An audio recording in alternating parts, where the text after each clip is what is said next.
മുംബൈ നഗരത്തിൽ നിന്ന് അധികം ദൂരത്തല്ലാതെ തന്നെ ഒരു ബുദ്ധിസ്റ്റ് പഗോഡ സ്ഥിതി ചെയ്യുന്നുണ്ട്. അവിടേക്കാണ് നമ്മുടെ ഇന്നത്തെ യാത്ര. ഗ്ലോബൽ വിപാസന പഗോഡയിലെ കാഴ്ചകൾ കാണാം. പുതിയൊരു വീഡിയോയിലേക്ക് എല്ലാവർക്കും സ്വാഗതം.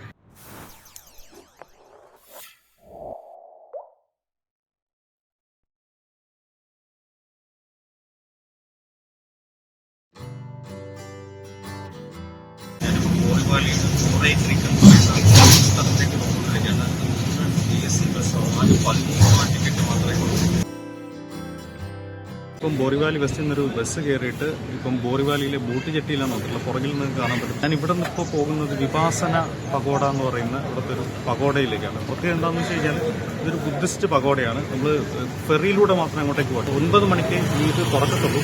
അപ്പോൾ അതുവരെ വെയിറ്റ് ചെയ്യാൻ സമയം ഇപ്പം 8:30 കഴിഞ്ഞിട്ടേ ഉള്ളൂ. ഇതാണ് പഗോഡയിലേക്ക് പോകുന്ന വഴി. അങ്ങോട്ട് നോക്കി കാണാൻ പറ്റും നിറയെ കിളികളാണ്. ഇപ്പോൾ ലോ ടൈഡ് സമയമാണ്. അപ്പോൾ അതുകൊണ്ട് തന്നെ നിറയെ കിളികൾ ഇങ്ങനെ വന്നിരിപ്പുണ്ട്. ഇങ്ങനെ പറന്നു പോകുന്നതാണ്. നല്ല രസമാണ്. നമ്മളിപ്പോൾ രാവിലെ 9 മണിയാണ്. നല്ല വെയിലിങ്ങനെ ആ ഒരു മോർണിംഗ് ലൈറ്റ് വന്നുകൊണ്ടിരിക്കുകയാണ്. സ്ഥലം കാണാൻ നല്ല ഭംഗിയാണ്. ഇതൊക്കെ ദൂരെ കണ്ടൽ മാംഗ്രോവ് ഫോറസ്റ്റ് കാണാൻ പറ്റും. പുറകിൽ കാണുന്നതാണ് നമുക്ക് പോകാനുള്ളൊരു ബോട്ട്. ദേ ആ സൈഡിലായിട്ട് നമുക്ക് പഗോഡ ഇവിടെ നിന്ന് തന്നെ കാണാൻ പറ്റും. പിന്നെ മൂടൽമഞ്ഞുണ്ട്. ഇവിടെ തന്നെ വേറെ ഒരു വാട്ടർ തീം പാർക്കുണ്ട്. അങ്ങോട്ടേക്ക് പോകുന്ന വണ്ടികളുണ്ട്.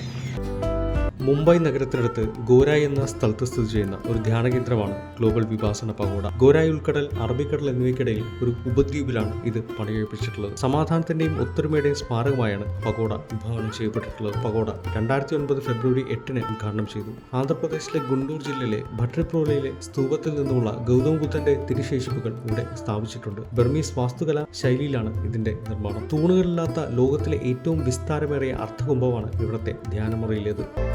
അപ്പോൾ നമ്മൾ വന്ന ബോട്ട് ഇവിടെ ബോട്ട് ജെട്ടിയിൽ എത്തിയിട്ടുണ്ട്.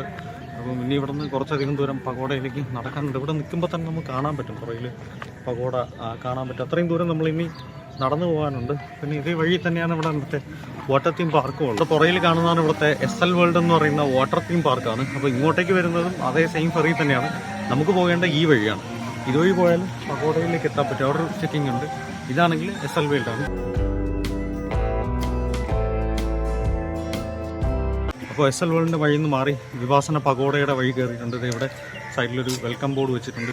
അതുപോലെ തന്നെ ഇവിടെ നമുക്ക് കാണാൻ പറ്റും. ഇതാണ് ഉള്ളിലേക്ക് പോകേണ്ട എൻട്രൻസ്. ഇവിടെ എഴുതി വെച്ചിട്ടില്ല. 6 മണി കഴിഞ്ഞാൽ പിന്നെ ഇങ്ങോട്ട് ഫെറിയില്ല. ഇനി കുറച്ചധികം ദൂരം നടക്കാനുണ്ട്. ഇതാണ് കോൺക്രീറ്റ് ഇട്ടിട്ടുള്ള ഒരു മനോഹരമായിട്ടുള്ള ഒരു നടപ്പാതയാണ്. ഈ കയറുന്ന വഴിയിൽ തന്നെ നമുക്ക് ഫുഡ് കഴിക്കാനുള്ള ഒരു ഫുഡ് കോർട്ടൊക്കെ ഉണ്ട്. ഇപ്പോൾ ഇതിനകത്ത് നമുക്ക് എന്തെങ്കിലും വാങ്ങാനൊക്കെ ഉണ്ടെങ്കിൽ വാങ്ങി കഴിക്കാം. അങ്ങോട്ട് ഇപ്പം വീണ്ടും കുറച്ചുകൂടെ നല്ല മനോഹരമായിട്ടുള്ള വഴി ഇതുണ്ട്. ഇവിടെ സൈഡിലെല്ലാം ചെറിയൊരു കാട് പോലെ ഉണ്ട്. അത്യാവശ്യം വെയിലായി തുടങ്ങി. പക്ഷെ എന്നാലും നല്ല തണൽ ഇവിടെ കാണാൻ പറ്റും. ഇവാണ് ഇവിടെ ഈ ഒരു മരമൊക്കെ കണ്ടു കഴിഞ്ഞാൽ തന്നെ ഒരു വേറൊരു സ്ഥലം. മുംബൈയുടെ മെയിൻ ഏരിയയിലാണ്. കുറച്ചൊരു ഐലൻഡിലാണെങ്കിൽ കൂടി മുംബൈയിൽ അധികം ദൂരം ഇല്ല നമുക്ക് ഇവിടെ നിന്ന് പോകാനായിട്ട്. ഇവിടെ സൈഡിലായിട്ട് അവരൊരു കുളം സെറ്റപ്പ് ചെയ്തിട്ടുണ്ട്. ഇവരുണ്ടാക്കിയെടുത്ത ഒരു കുളമാണിത്. ഇപ്പം വെള്ളം കുറവാണെന്ന് തോന്നുന്നു. ഇതിനകത്ത് നിറയെ സോളാർ പാനൽ സെറ്റ് ചെയ്തിട്ടുണ്ട്.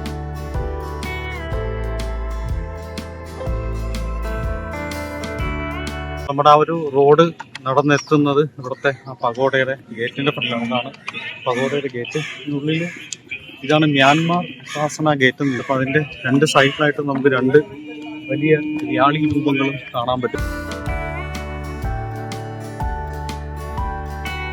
നമ്മൾ ആദ്യത്തെ ആ ഒരു എൻട്രി ഗേറ്റാണ്. കയറി വരുമ്പോൾ തന്നെ നമുക്കിവിടെ പഗോഡ കാണാൻ പറ്റും. ഇത് 2 സൈഡിലായിട്ട് നമുക്ക് ഇതുപോലത്തെ ബെൽ ടവർ കാണാൻ പറ്റും. വലിയൊരു ബെല്ലുണ്ട്. 2 പേരിങ്ങനെ പിടിച്ച് നിൽക്കുന്ന രീതിയിലുള്ള ഒരു ബെല്ലാണ്. നമുക്കത് ഇതിന്റെ ഉള്ളിലേക്ക് കയറാൻ പറ്റും. ഇതാണ് ഇവിടുത്തെ ബെൽ ടവർ. 2 പേരിങ്ങനെ പിടിച്ച് നിൽക്കുന്ന വിധത്തിലുള്ള ഒരു ബെല്ലാണ്. അപ്പുറത്തെ സൈഡിലുണ്ട്. നമുക്ക് അടിക്കാൻ പറ്റും. ഇതിന് ചെറിയ തന്നെ നല്ല സൗണ്ട് കേൾക്കാൻ പറ്റും. ഇതേ രീതിയിൽ തന്നെ അപ്പുറത്തെ സൈഡിലുണ്ട്.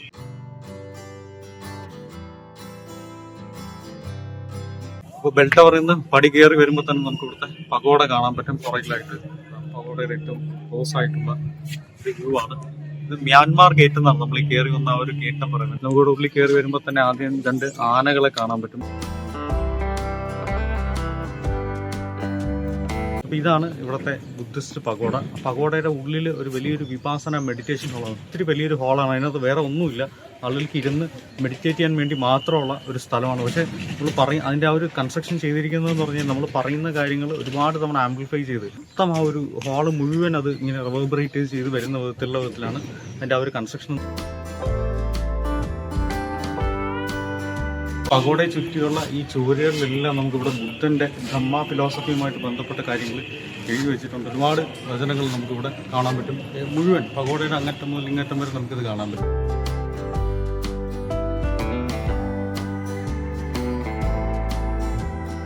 ഇപ്പോൾ നിൽക്കുന്നത് ഇവിടുത്തെ ഒരു അശോകൻ പില്ലറിലാണ്. നമുക്കറിയാം നമ്മുടെ നാഷണൽ എംബ്ലം എടുത്തിട്ടുള്ള സാരനാഥിലെ ലയൺ ക്യാപിറ്റൽ എന്ന് പറയുന്നത്. അപ്പോൾ അതിൻ്റെ അതേ രീതിയിൽ ഇത് ഇവിടെ ഒരു അശോകൻ പില്ലർ അതേ സൈസിലുള്ളത് കറക്റ്റ് ചെയ്ത് വെച്ചിട്ടുണ്ട്. ഞാൻ നിൽക്കുന്നത് നേരെ ആ ഒരു നമ്മുടെ ബുദ്ധിസ്റ്റ് പഗോഡയുടെ ഓപ്പോസിറ്റാണ്. ബുദ്ധിസ്റ്റ് പഗോഡയെ നേരെ ഫേസ് ചെയ്തിരിക്കുന്ന വിധത്തിലാണ് ഈ ഒരു അശോകൻ പില്ലർ വച്ചിട്ടുള്ളത്. നല്ല ഭംഗിയുള്ളതാണ്. ഇവിടുന്ന് ആ ഒരു പഗോഡയുടെ വ്യൂ എന്ന് പറഞ്ഞാൽ നല്ല അടിപൊളി ഒരു വ്യൂ ആണ്. സ്ഥലം ഡിസൈൻ ചെയ്തിരിക്കുന്ന എടുത്ത് പറഞ്ഞു പറ്റും. ഇവിടെ തന്നെ ഈ ഒരു ഗാർഡൻ എല്ലാ സ്ഥലത്തും നമുക്ക് കാണാൻ പറ്റും. ഇതുപോലത്തെ ഗാർഡനും നിറയെ പൂക്കളുള്ള ഏരിയാസ് നമുക്ക് കാണാൻ പറ്റും. താഴെ ആ ഒരു റോഡ് ഇറങ്ങുന്ന ആ ഒരു സ്ഥലം പോലെ തന്നെ ഞാൻ പറഞ്ഞത്. അപ്പോൾ ഇവിടെയും നല്ല രീതിയിൽ ഗാർഡൻ ചെയ്തിട്ടുണ്ട്. ഇവിടെ പോകുന്ന വഴിയിലെല്ലാം നമുക്ക് ഇരിക്കാനുള്ള കുറെ സ്പേസസ് ഇട്ടിട്ടുണ്ട്. അപ്പം ഇവിടെ ഇങ്ങനെ സൈഡിലായിട്ട് നമുക്ക് ഇവിടെ പഗോഡ കാണുകയും ചെയ്യാം. ഇവിടെയും നമുക്ക് ഒത്തിരി സോളാർ പാനൽ കാണാൻ പറ്റും. അന്ന് ദൂരെ നോക്കി കഴിഞ്ഞാൽ നമുക്ക് ആ ഒരു അവിടുത്തെ നമ്മുടെ മെയിൻ മുംബൈ സിറ്റിയുടെ കുറേ ഭാഗങ്ങൾ കാണാൻ പറ്റും. ബൊറിവലിയിൽ നിന്നാണ് ഇങ്ങോട്ടേക്ക് വന്നത്. ഒരു വഴിയാണ് വന്നത്. ബട്ട് ഇത് അതിൻ്റെ അപ്പുറത്തെ സൈഡാണ്. അവിടെ ഒരു അത്യാവശ്യം നല്ലൊരു കയറ്റത്തിൽ ഇരിക്കുന്നതാണ്. നമ്മൾ കയറി വന്നതും കുറച്ച് കയറ്റത്തിലൂടെയാണ് കയറി വന്നത്. അപ്പോൾ ഇത് അവിടെ നല്ലൊരു വ്യൂ നമുക്ക് ഇതിനകത്ത് കിട്ടും.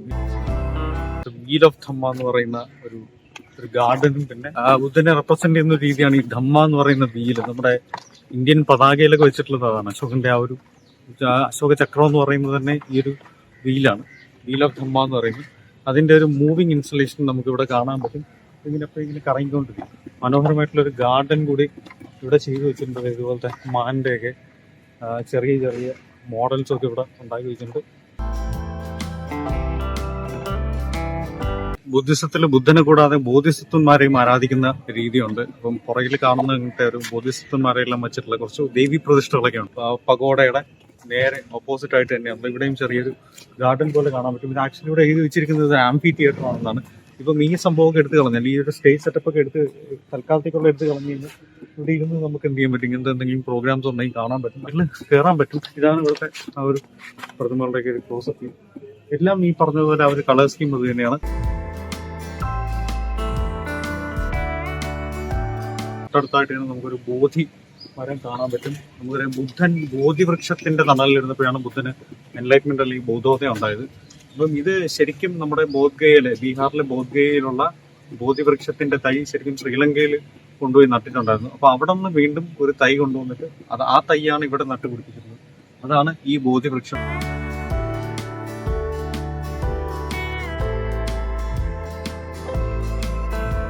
പഗോഡയിൽ നിന്ന് ഇറങ്ങുമ്പോൾ തൊട്ട് താഴെയായിട്ട് ഇവിടെ ബുദ്ധന്റെ ഒരു വലിയ ഒരു ശില്പം വെച്ചിട്ടുണ്ട്. അതിനടുത്തും നല്ല രീതിയിൽ ഗാർഡൻ ചെയ്തിട്ടുണ്ട്. പിന്നെ ഇവിടെ നമുക്കൊരു പാർക്ക് കാണാൻ പറ്റും. ചെറിയൊരു പാർക്ക് കാണാൻ പറ്റും. അതിനകത്ത് ബുദ്ധന്റെ ആ ഒരു മുദ്രയും വെച്ചിട്ടുണ്ട്. മുദ്രയും അതിനകത്ത് തന്നെ കുറെ ആ ഒരു may all beings be happy എന്ന് പറയുന്നത് അതാണ് ഇവരുടെ ആ ഒരു തീം എന്ന് പറയുന്നത്. ഇവിടെ പോയാലും നമുക്ക് എഴുതിയിട്ടുള്ള കാണാൻ പറ്റും. ഇവിടെ കുട്ടികൾക്കൊക്കെ ഇരുന്ന് ഇരിക്കാനുള്ള സ്വിങ്ങും ഒക്കെ ഉണ്ട്. പിന്നെ അതല്ലാതെ ആളുകൾക്ക് ഇരിക്കാൻ പറ്റിയ ചെയറൊക്കെ നമുക്ക് കാണാൻ പറ്റും. അപ്പോൾ ഗ്ലോബൽ വിപാസന പഗോഡയുടെ കാഴ്ചകൾ നിങ്ങൾക്ക് ഇഷ്ടമായെന്ന് വിശ്വസിക്കുന്നു. മറ്റൊരു വീഡിയോയുമായി മറ്റു ദിവസം കാണാം.